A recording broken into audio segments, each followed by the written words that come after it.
Going beyond phrasal verbs, a deep dive into Go idiomatic expressions. Hello, language learners. Welcome back to our channel, your trusted guide on the exciting journey of English learning. Today, we're going to explore the wonderful world of idiomatic expressions, focusing on phrasal verbs with go. These expressions might sound tricky, but they're essential if you want to sound like a native speaker. So, let's go all out and demystify these phrases. An idiomatic expression is a phrase or a fixed group of words that have a metaphorical, not literal meaning. In many cases, the meaning of the idiom cannot be directly inferred from the meanings of the individual words. This might seem puzzling at first, but don't worry. You'll get the hang of it in no time.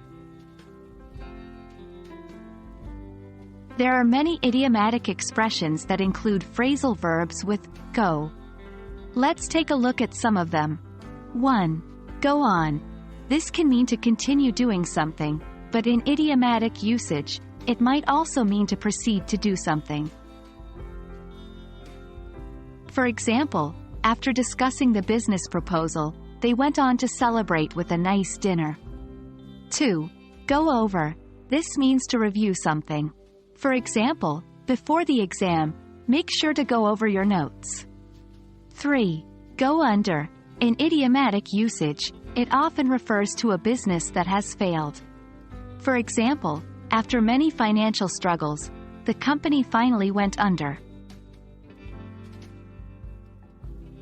Idiomatic expressions can be tricky because they don't always make sense when translated word for word. To understand these expressions, it's best to learn them as a whole, instead of trying to decipher the meaning of each individual word. Also, remember that context is key. An expression can have different meanings depending on the situation it's used in. The more you practice and use these expressions in context, the more naturally they will come to you. And that's a wrap on our exploration of idiomatic expressions with go.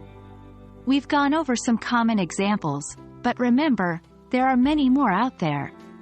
Practice these, use them in your daily conversations, and you'll be going strong in no time. We hope you found this lesson valuable. Keep learning, keep practicing, and don't forget to go the extra mile on your language learning journey. See you in the next video.